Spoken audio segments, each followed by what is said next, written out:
Macron reçoit l'extrême droite vénézuélienne qui fait le tour d'Europe un peu pour avoir des soutiens. C'est étonnant parce que moi j'avais cru comprendre que Delcy Rodriguez avait trahi, que les États-Unis avaient repris la main sur le Venezuela, mais il semble quand même que l'extrême droite vénézuélienne fasse le tour d'Europe et soit un petit peu à nouveau poussée par les républicains américains qui sentent que peut-être au Venezuela, en fait, il y a une stabilisation d'un nouveau gouvernement autour de Delcy Rodriguez avec certains compromis, mais avec aussi une certaine souveraineté qui leur échappe. Et c'est assez intéressant de voir que Macron, lui, qui avait reconnu la fameuse victoire à 70%, parce que c'est ça ce qu'on dit en 2024, tu sais, les Vénézuéliens de droite, ils ont dit, non, en fait, Maduro n'a pas gagné. La droite a gagné, et c'est pas, elle n'a pas gagné à 22%, elle a gagné à 70% au premier tour. Ils ont voté à 70% donc pour Edmundo González Urrutia, qui est le candidat machadiste, donc le candidat de l'aile un petit peu qui appelle les États-Unis à intervenir dans son propre pays pour tuer des gens, un peu comme les fameux Cubains de Miami, les mecs qui n'ont jamais foutu un pied à Cuba et qui t'expliquent qu'il faut envoyer des bombes sur les enfants cubains et les empêcher d'avoir des services publics, des hôpitaux et tout ça, quoi. Et donc, vous avez Maria Corina Machado, qui est la chef de tout ça, qui a eu gracieusement le prix Nobel de la paix, hein, on se rappelle de ça, qui a eu le prix Nobel de la paix. Et Donald Trump a dit ouais mais c'est peut-être moi qui aurais dû l'avoir, donc elle a fini par lui donner pour se soumettre à Donald Trump. Donc elle a donné son prix Nobel de la paix à Donald Trump. On en est quand même là aujourd'hui. Et donc elle allait faire des rencontres à la fois à Paris, en Italie, donc elle allait voir Mélanie après avoir vu Macron. Et après, elle est allée en Espagne. Et ce qu'elle a fait va vous étonner. On va en parler avec Chris. Chris, comment ça va? Bah, ça va, ça va. On était déjà les premiers défenseurs du régime chaviste et de sa continuité avec Maduro, même si bon, il y a des critiques qu'on peut faire à Maduro, qu'on aurait pu faire à Chavez. Enfin, on n'est pas non plus, tu vois, des naïfs, des enfants. On sait qu'aucun régime n'est parfait dans le monde. Voilà, si des gens en sont encore là à en faire de la politique en se disant que en une génération ou une demi-génération, ils vont réussir à faire une révolution et de mettre en place un système parfait, sans contrainte, sans problème, sans compromis, eh bien, bon, c'est un petit peu ridicule, quoi. Donc, effectivement, on voyait qu'il y avait quelque chose qui se jouait. Après le choc de l'enlèvement, du kidnapping, de l'acte terroriste américain contre Maduro, qui, je le rappelle, est toujours aujourd'hui jugé dans un procès ridicule, eh bien, on voit Delcy Rodriguez et son équipe essayer de tenir, avoir fait des déclarations contre les Américains, contre leur prise d'intérêt, reprendre de la place et remettre en œuvre, c'est ça le fond quand même, une politique où les ressources du Venezuela doivent profiter à la fin au Venezuela. Pour les gens qui n'ont pas compris, qui disent oui mais regardez, ils essayent de faire des compromis pour vendre leur pétrole, mais en fait, juste pour savoir, quand vous avez les premières réserves de pétrole du monde, soit vous avez envie d'avoir 20 voitures par habitant et utiliser le pétrole comme ça mais ne pas manger, soit à un moment donné, c'est trop de pétrole pour vous et il faut le vendre à d'autres gens pour pouvoir avoir des ressources, le transformer en ressources, de la monnaie, de l'or ou des denrées pour pouvoir développer votre économie. Donc, vouloir vendre son pétrole quand on est un pays de la périphérie, c'est un mode de développement de la périphérie contre l'impérialisme. Voilà. Et c'est pour ça que les impérialistes font en sorte de faire une chose. Soit de vous l'empêcher de le vendre, ce que a toujours fait les États-Unis contre Chavez et surtout contre Maduro, avec Trump, soit se l'accaparer directement pour eux. Voilà. Ils ne veulent pas que la périphérie se développe en vendant à des conditions du centre leur pétrole. C'est ça le fond de l'impérialisme stable entre centre et périphérie qui crée justement ce qu'on appelle l'échange inégal, l'extorsion de la plus-value non plus par la production mais par la circulation. On pourrait en parler assez longtemps. Mais voilà, donc vouloir vendre son pétrole sur le marché normal aux conditions de n'importe quel pays du centre impérialiste, c'est une voie anti-impérialiste pour les pays de la périphérie qui, eux, développent une économie socialiste et tentent justement une économie plus démocratique comme le fait le Venezuela. Donc, dire déjà que ça, c'est une trahison, pour le coup, c'est ne rien comprendre à l'impérialisme et au centre et au rapport périphérique. Voilà. C'est ce qu'a toujours fait Chavez, c'est ce qu'a toujours fait Maduro et c'est ce que tente de reprendre Delcy. Voilà, qu'on empêchait vraiment à Maduro dans les dernières années. Maduro était empêché, il était obligé de le faire par des moyens extrêmement détournés et tout. Donc c'est vraiment important de ça. Tout ce que fait Delcy aujourd'hui va dans le sens du développement de son pays contre l'impérialisme, c'est-à-dire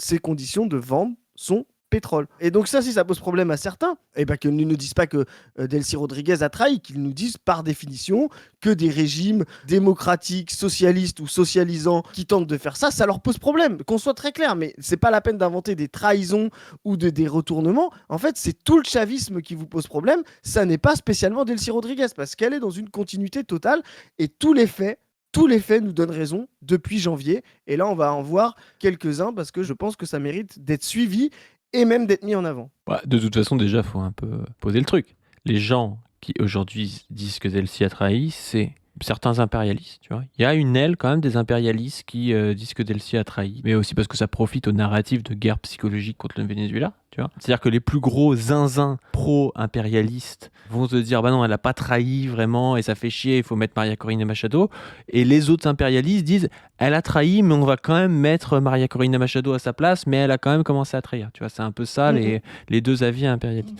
Et puis les autres, c'est des gens d'extrême gauche qui nous disaient déjà que Chavez avait trahi, qui nous disaient déjà que Maduro avait trahi, qui nous disent que Delcy a trahi. Si demain tu as, je sais pas, en 2031 les prochaines élections au Venezuela et que c'est le PSUV qui gagne sous la coupe de je ne sais qui, ils diront aussi qu'elle a trahi, tu vois.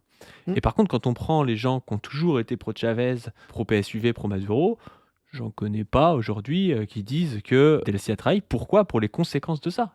C'est-à-dire que quand tu commences à semer le doute et à dire ah oui mais peut-être que machin a trahi, tu crées des dissensions à l'intérieur d'un parti qui se doit de résister aujourd'hui à l'impérialisme. En fait, c'est une prophétie autoréalisatrice. À la fin, tu as fait le Venezuela va finir par se faire retourner ou va finir par avoir une dissension interne à l'intérieur du PSUV, va finir par avoir deux candidats à une élection, perdre une élection et puis dire mais regardez, c'était parce qu'on avait raison, tu vois. Alors qu'en fait, c'est eux-mêmes qui ont semé la zizanie en appuyant le discours de guerre psychologique pro-impérialiste, tu vois. Mais c'est là où on passe de la bêtise à la soit au cynisme ou soit à la complicité.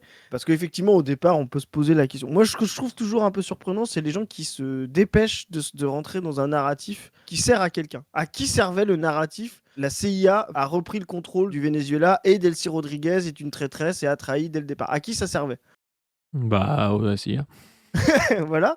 Ou soi-disant à des révolutionnaires. Oui, au parti d'extrême gauche, qui ont 30 pélos là-bas, professeur d'université de sociologie, Voilà. et qui aimerait bien en avoir 35, oui, on connaît, mais bon, c'est ça exactement. Ça n'a jamais rien fait dans l'histoire, c'est pas le souci, ça. Et surtout, tu as envie de dire, et qui pour l'instant, en 4 mois, n'ont pas déclenché, j'ai l'impression, de révolte de masse pour, tu vois, tirer Delcy à gauche ou pour reprendre des usines et mettre la pression à la CIA. Tu vois, pour l'instant, la pression de la CIA, c'est pas les masses prolétariennes menées par l'extrême gauche vénézuélienne qui sont en train de la gérer. Pour l'instant, ces fameux-là dont tu parlais, ils écrivent des articles qu'ils traduisent en français pour pouvoir faire des tweets en France, quoi, ou dans d'autres pays. Donc, ça déjà, c'est un petit peu bizarre. Et surtout quand, à un moment donné, tu l'as bien dit, quand tous les signaux vont contre ça, maintenir ça, ce bluff-là, et c'est la stratégie de Trump. Trump n'est pas fou, il fait ça pour tout.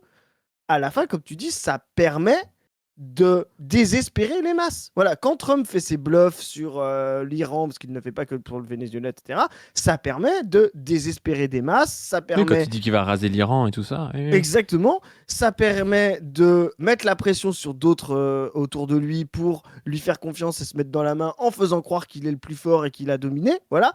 Donc, clairement, le narratif de « ils ont trahi » alors qu'il n'y a rien, et aujourd'hui, il y a même plus de faits qui montrent que ce n'est pas le cas que l'inverse. Voilà.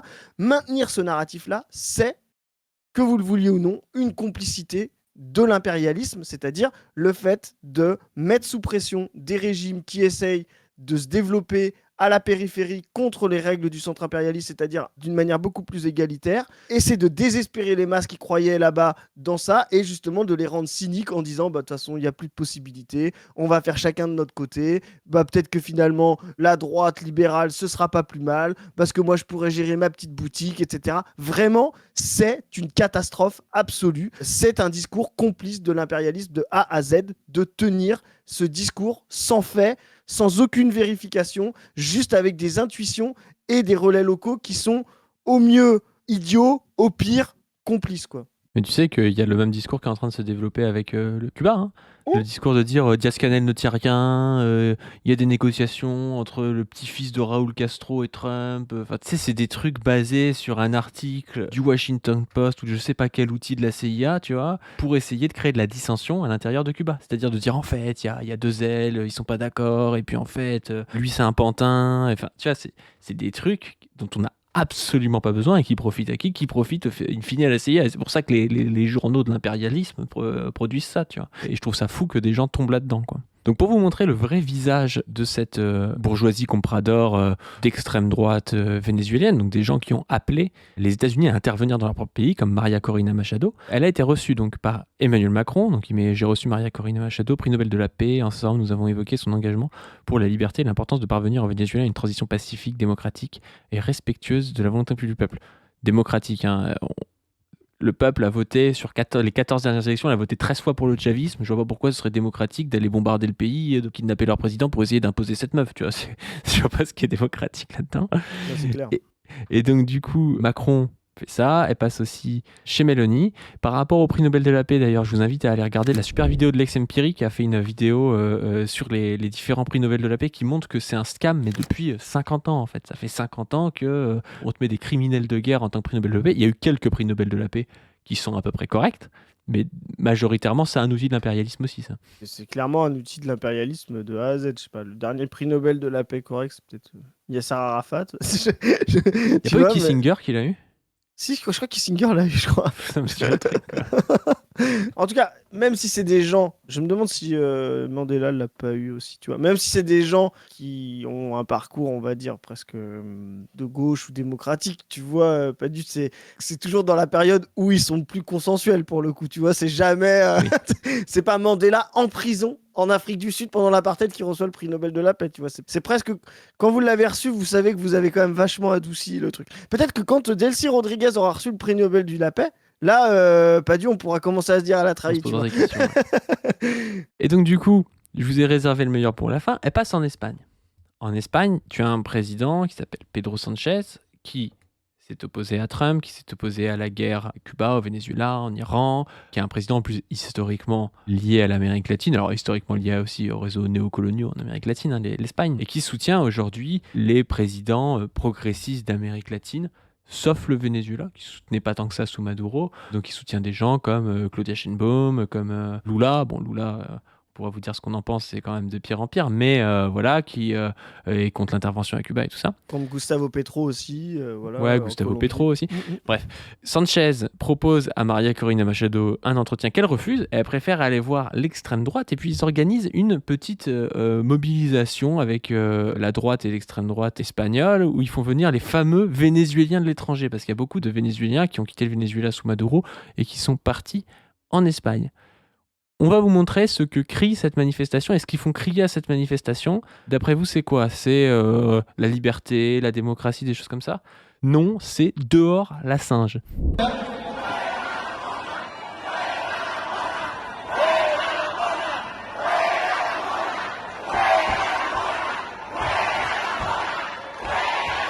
Donc Macron, il reçoit une meuf qui fait des manifestations comme ça avec des milliers, voire des dizaines de milliers de personnes qui crient dehors la singe à Delcy Rodriguez. Déjà, c'est vrai que j'avais jamais conscientisé ça. C'est vrai qu'en fait, Delcy Rodriguez, elle est métisse. Je crois qu'elle a un grand-père ou une grand-mère ou un truc comme ça noir, tu vois, mais j'avais jamais capté qu'on pouvait la considérer comme étant une noire africaine, je sais pas quoi, et qu'elle soit victime de négrophobie. Mais en fait, pour les zinzins d'extrême droite, voilà, c'est une noire, quoi. Et eux, c'est des espèces de blancs néocoloniaux vénézuéliens. Quand on vous dit que alors tous les réfugiés vénézuéliens sont pas comme ça, tu vois, mais une grande partie de ce qu'on vous dit être la voix des Vénézuéliens de l'étranger, en fait, c'est des gros colons racistes de merde qui veulent la droite libérale autoritaire coloniale parce que c'est de ça qu'ils profitaient au Venezuela et c'est pour ça qu'ils détestent Maduro. C'est pas parce que c'est un dictateur, un narcotrafiquant ou je sais pas trop quoi. Eux, ce qu'ils veulent, c'est un Pinochet, c'est un Fujimori, c'est je sais pas trop quoi. Tu vois, un gars qui vient installer une droite réactionnaire comme ça s'est fait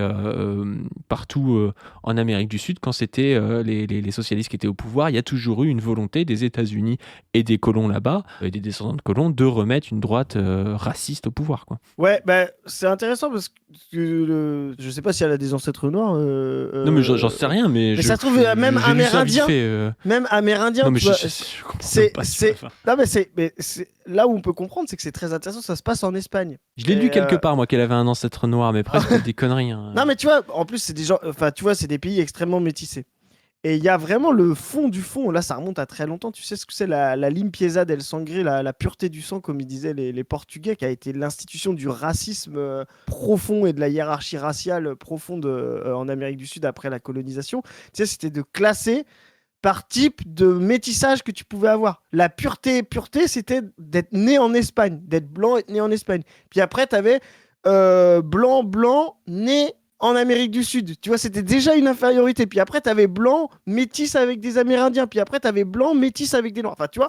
Et le fond de ça, c'est que vraiment, du coup, l'Amérique du Sud, après 6 siècles, est vraiment aujourd'hui, tu vois, totalement métissée. Je sais pas s'il y a encore des gens qui sont blancs depuis 500 ans nés en... Enfin, tu vois, c'est une folie de penser à un truc pareil. Mais que les Il doit y en Espagnols, avoir, tu hein. vois... Des les- équivalents de Maria, Carolina, Bourbon des deux Siciles, tu vois, mais de colons.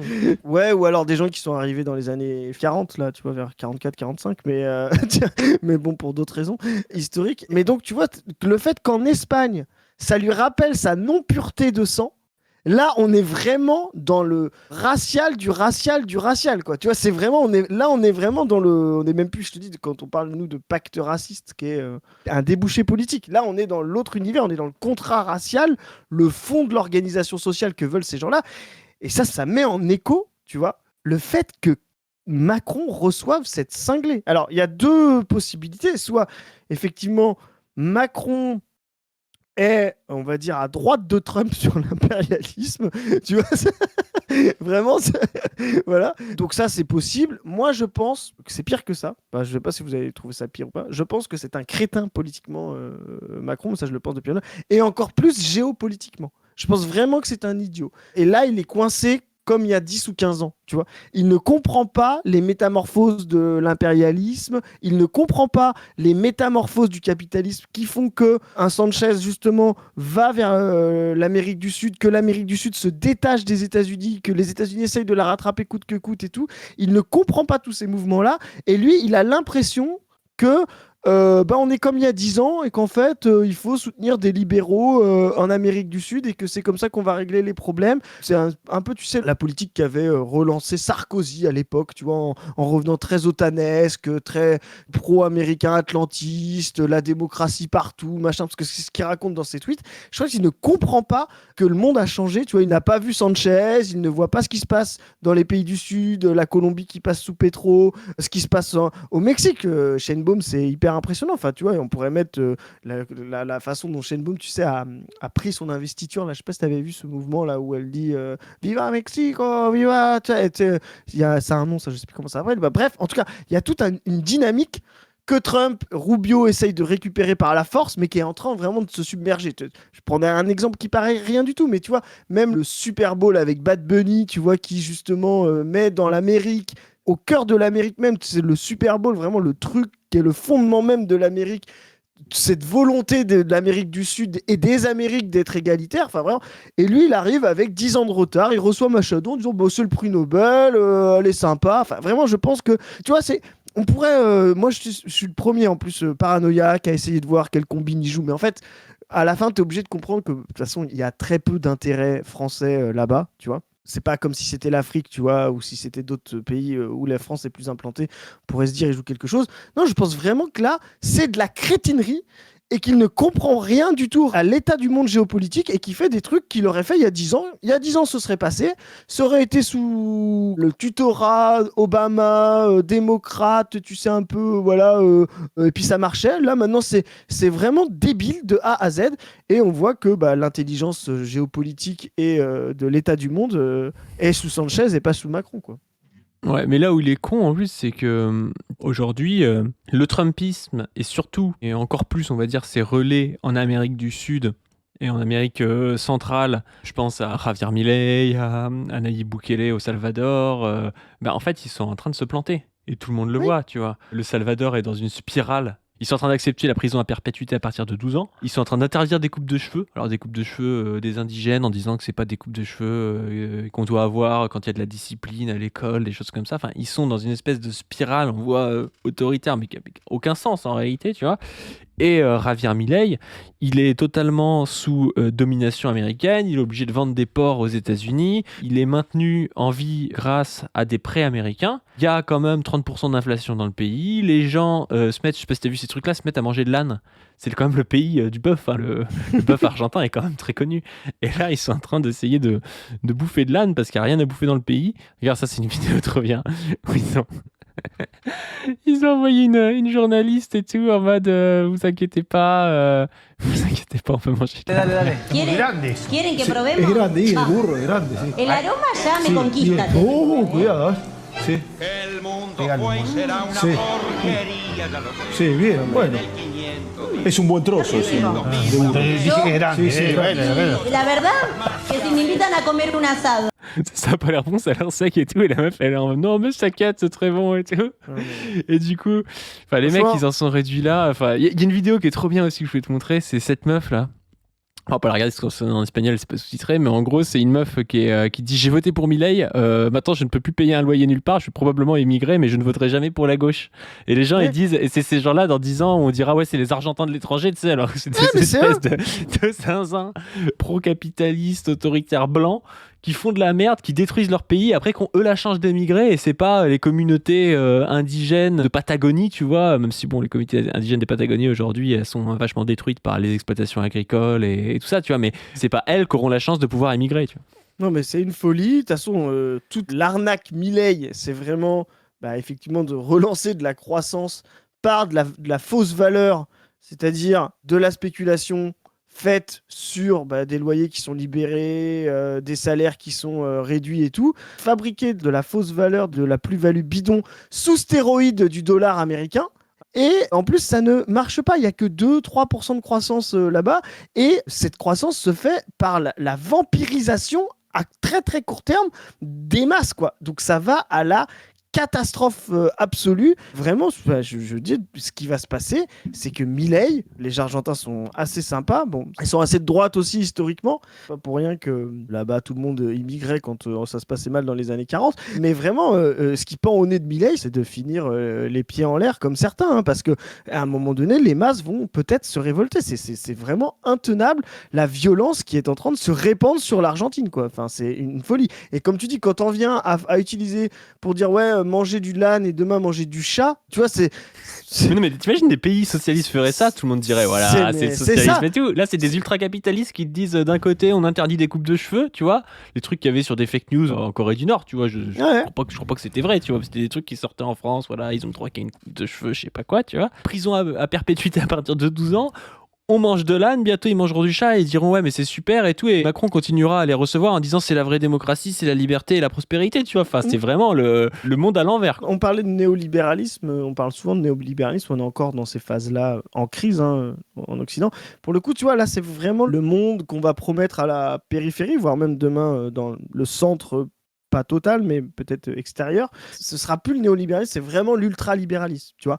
Et là, ça va vraiment être un retour au 19e siècle. C'est-à-dire la condition de l'enrichissement d'un tout petit monde sera la paupérisation, la mort, la malnutrition, tu vois, c'est le 19e, quoi, tu vois, c'est vraiment les manufactures que décrit Engels, l'état du monde que décrit Marx, tu vois, où des gens travaillent 7 jours sur 7 pour à peine manger, quoi, tu vois, et vraiment, c'est comme ça qu'on va fabriquer de la croissance. Donc, tous les libertariens, là, qui sont surtout des imbéciles, là, qui aillent de David Lisnard à Sardoche, etc., je vous le dis, les gens qui vous disent que ça, c'est bien, auront du sang sur les mains dans les 10-15 prochaines années. C'est des gens qui vous promettent le 19e siècle pour les masses mondiales. Et donc, c'est des gens qui vont fabriquer des enfants en malnutrition, des femmes qui meurent en couche, des hommes qui meurent à 40 ans parce qu'ils seront tués par le travail. Vraiment, c'est une régression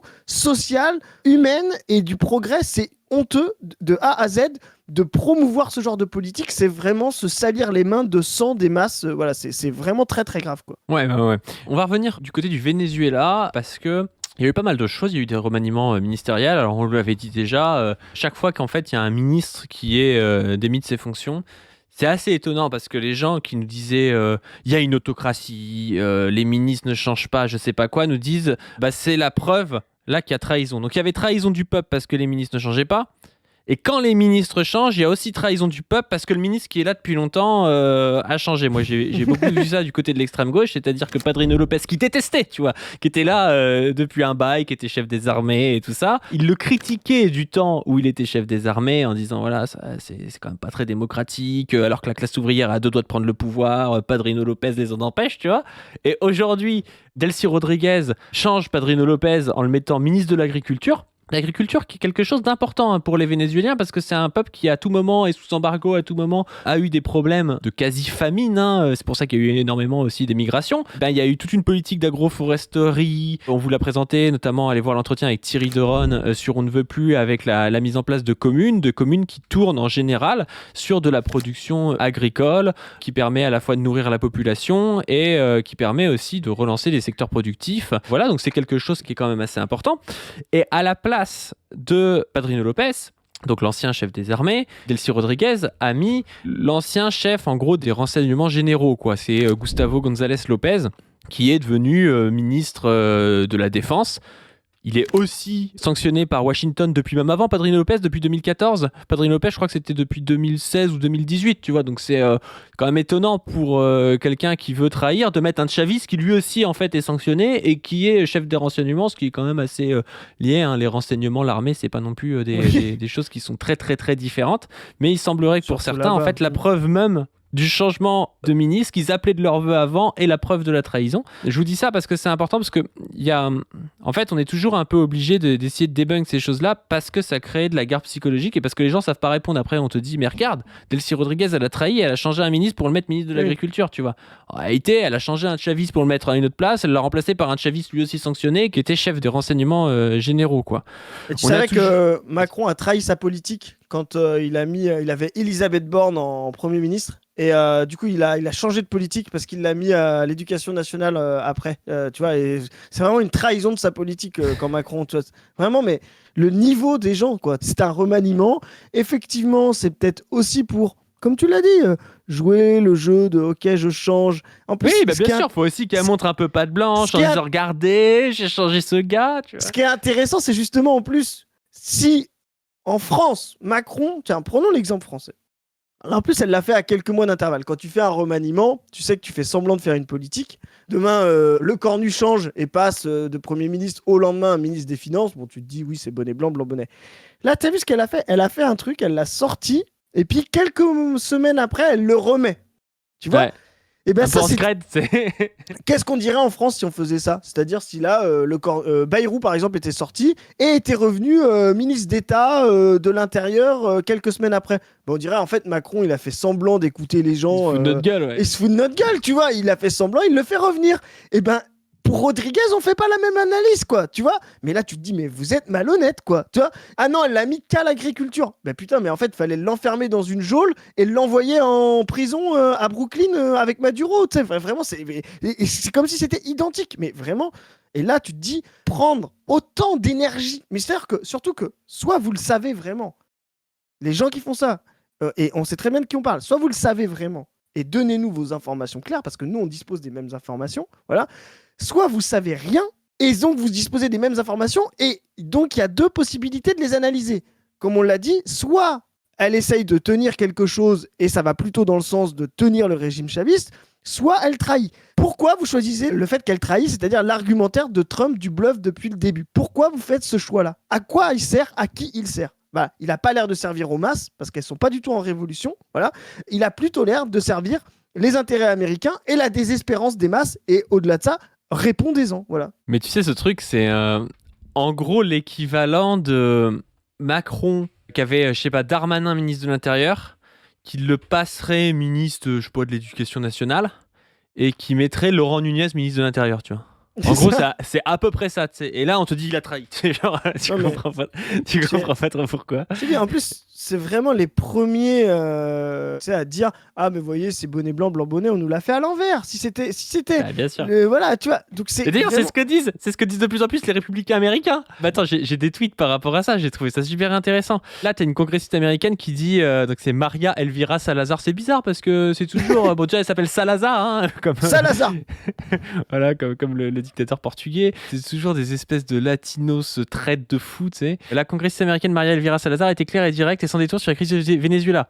Ils savent parfaitement que Delcy Rodriguez gagne du temps. On ne peut pas lui faire confiance. La stratégie est une pression implacable, pas de concession. Elle exige le retour immédiat de Maria Corina Machado pour qu'elle puisse participer aux prochaines élections. Les États-Unis travaillent de tout leur poids pour garantir des conditions électorales réelles et transparentes. Des avancées existent, mais elles sont insuffisantes. La phase de stabilisation est déjà terminée. On rappelle d'ailleurs que la personne qui était à l'ambassade, qui a réouvert la Caracas à l'ambassade des États-Unis, Laura Dega, je crois qu'elle s'appelle, ouais elle a été limogée là et ils l'ont remplacée par quelqu'un d'autre. Donc c'est bizarre parce que il paraît que ça marchait très bien, qu'il y avait une trahison claire, mais ils ont viré leur ambassadrice qui était là depuis 3 mois. Bizarre. surprenant Donc on a l'impression quand même que ils sont pas si sereins que ça. Il y a aussi ce mec-là, Marshall Billingsley, qui est le secrétaire au terrorisme, quoi, antiterroriste, quoi, qui dit Delcy et les autres membres du cartel sont en train de tâter le terrain pour voir jusqu'où ils peuvent pousser. Ils jouent avec le feu ou peut-être avec l'eau. C'est bizarre parce que lui, il a pas l'air si serein non plus sur la situation. Et il y a le département des États-Unis qui dit nous espérons que Maria Corina Machado pourra rentrer et participer librement aux élections. Donc là, on voit quelque chose quand même, c'est que Trump, qui avait rembarré Maria Corina Machado en disant non mais tout est gagné en fait avec Delcy, ils sont en train de se rendre compte que c'est pas si clair que ça. Ils disent que Delcy gagne du temps, ce qu'on a dit depuis le début, hein, comme Claudia Sheinbaum, comme d'autres. C'était notre ligne pour le coup. on était les seuls à la tenir en plus vraiment avec les infos qu'on avait on était les seuls à la tenir tu fais bien de le rappeler Padu on a fait des tweets on a fait des vidéos là-dessus qui gagnait du temps. Sheinbaum, c'était le même cas avec ce qu'elle a fait. Cuba, quand on lui a refusé le pétrole, elle a directement fait des envois de vivres et tout, ou des envois de matériel médical, justement pour gagner du temps. Exactement ce que font les Iraniens. Il y a une stratégie globale de la périphérie qui est même pas concertée. C'est le zeitgeist, c'est l'esprit du temps. Les gens bien informés, bien renseignés savent que Trump, il ne reste que quelques mois à Trump avant les midterms et que vraiment sa politique va finir en novembre si il ne gagne pas les midterms. Donc les gens bien intelligents, bien renseignés, qui sont aux manettes, qui eux-mêmes ont des services de renseignement qu'ils utilisent contre le centre impérialiste, font cette stratégie-là. C'est assez évident quand on analyse la situation concrète, quoi, et qu'on n'est pas dans l'idéalisme absolu des méchants et des gentils, quoi. Bah ouais. En plus, la stratégie de Delcy, elle est intéressante parce que elle donne un peu des gages à tout le monde et un peu pas de gages à tout le monde. Donc en fait, elle reste sur une position où elle est centrale. On attend un peu ce qu'elle fait. Et les États-Unis, ils peuvent pas lui dire qu'elle a, elle fait pas une déclaration en mode Chavez 2007, tu vois, en mode les États-Unis sont le diable, tu vois. Donc elle fait pas une déclaration de ouf. Elle dit bon bah merci Monsieur Trump, machin. Elle signe des accords. Elle a repris aussi le pouvoir sur, elle est en train de reprendre le pouvoir sur Citgo. Citgo, pour ceux qui n'avaient pas suivi, c'est une filiale de. Très important ça. Ouais, c'est une filiale vénézuélienne de c'est une PDVSA. filiale américaine. C'est une filiale américaine de l'entreprise vénézuélienne de pétrole, quoi, qui avait été saisie en fait en 2020. C'était pas en 2025 Si. Début 2025? décembre 2025, un mois avant l'opération d'enlèvement de Maduro. Voilà. Et qui avait été dénoncé. Allez sur ce fameux site. Moi, tu sais, j'ai mon prix du barol.com. Là, voilà, j'ai aussi mon connaissance des énergies. C'est un site vraiment qui suit tout sur les trucs de pétrole et tout, qui a tous les événements là-dessus. Et donc, ils avaient été repris de force aux Vénézuéliens, ce que les Vénézuéliens, Maduro et Rodriguez, Maduro était encore au pouvoir, avaient dénoncé. Voilà. Ils avaient été saisis. Voilà. Oui, parce qu'on rappelle que Rodriguez était la vice-présidente et ministre des Finances et du pétrole de Maduro, donc elle est quand même un peu au courant de ces histoires-là. et je pense que la politique de Maduro lui doit aussi beaucoup à ce niveau-là. Et ce qui s'était passé, donc, c'est que pour mettre sous pression le Venezuela de Maduro, où il y avait déjà le blocus, où il y avait déjà des saisies, faut rappeler aussi qu'il y a 31 tonnes d'or vénézuélien qui est détenu par la Banque de Londres, et que la Banque de Londres ne veut pas rendre parce qu'ils disent bah oui mais vous faites plus partie des instances internationales, blabla, et les sanctions font qu'il y a toute une partie de l'argent et des fonds, des capitaux vénézuéliens qui ne sont plus mobilisables. Et Citgo, c'est pareil. Citgo, donc c'est la filiale américaine d'une entreprise vénézuélienne qui a été bloquée par les États-Unis. Et on nous annonce quoi ? On nous annonce que Delcy Rodriguez s'apprête à prendre le contrôle du conseil d'administration de Citgo selon des sources.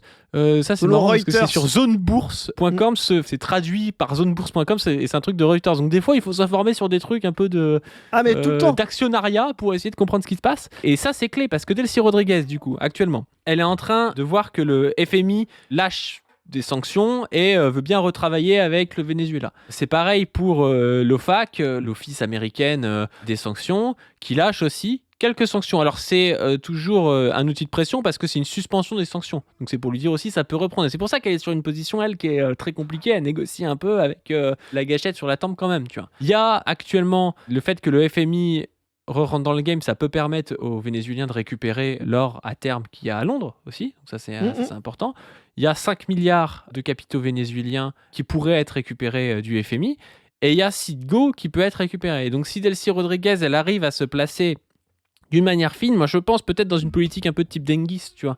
C'est-à-dire qu'une politique qui laisse une place au libre marché, à des investissements étrangers pour redynamiser le Venezuela tout en gardant le pouvoir politique et tout en muselant ce que le capital peut créer de problématiques quand il commence à s'immiscer dans le politique pour reprendre le pouvoir et empêcher la population vénézuélienne de profiter des gains de ce retour des capitaux vénézuéliens et étrangers. Et en se plaçant dans une perspective d'Anguis comme ça, elle pourrait aussi éviter les sanctions et ce serait assez intelligent. Je pense que c'est sa stratégie, gagner du temps, essayer de mettre en place ça. C'était déjà la stratégie de Maduro, mais il ne pouvait pas le faire. Il était diabolisé, il était considéré comme un trafiquant de drogue, je sais pas quoi.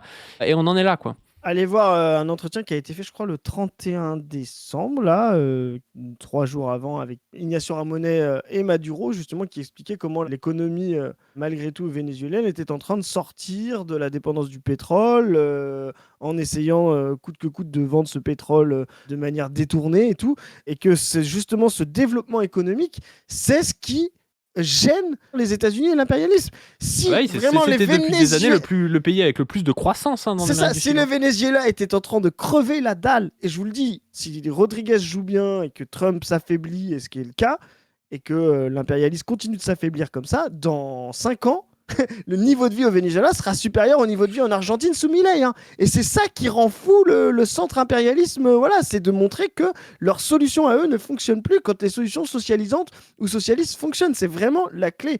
Et tu as dit tout à l'heure un truc qui est hyper important pour nous, anti-impérialistes, et comment on peut faire. Notre position à nous, c'est de tenir une position de classe et de soutien des périphéries et des nations progressistes anti-impérialistes du sud au nord. Et nos pays du centre, notamment la France, ont des poids très importants dans l'ordre international. On a un veto à l'ONU, c'est très très important. On a des poids dans les institutions mondiales comme le FMI, etc.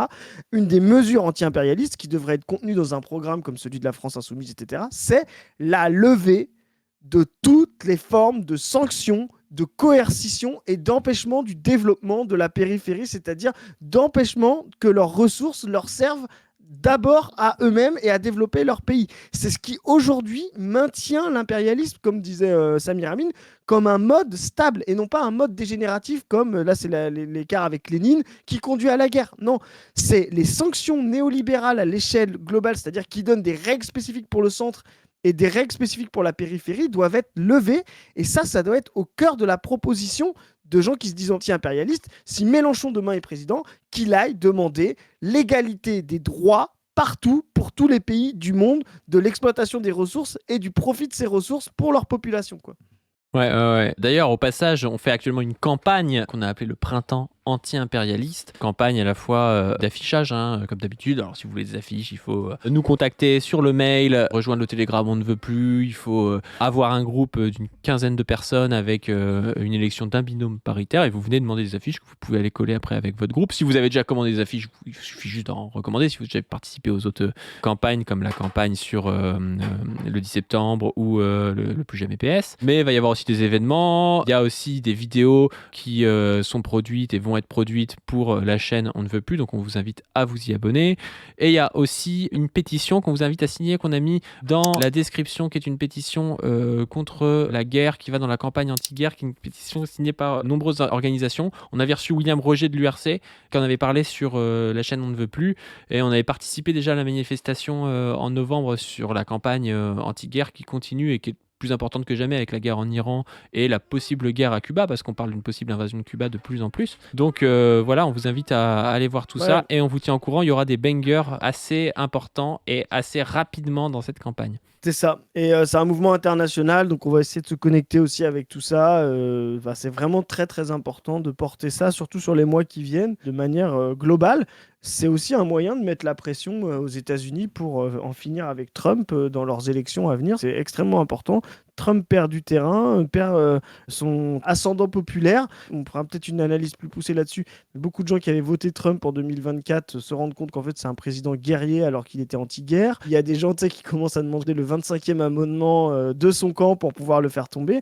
C'est très, très important. Et donc, la dynamique internationale a toujours été importante pour contraindre les États-Unis. On l'a vu avec la guerre du Vietnam, etc. Donc, c'est vraiment très important. Nous, on va faire ce qu'on peut à notre échelle.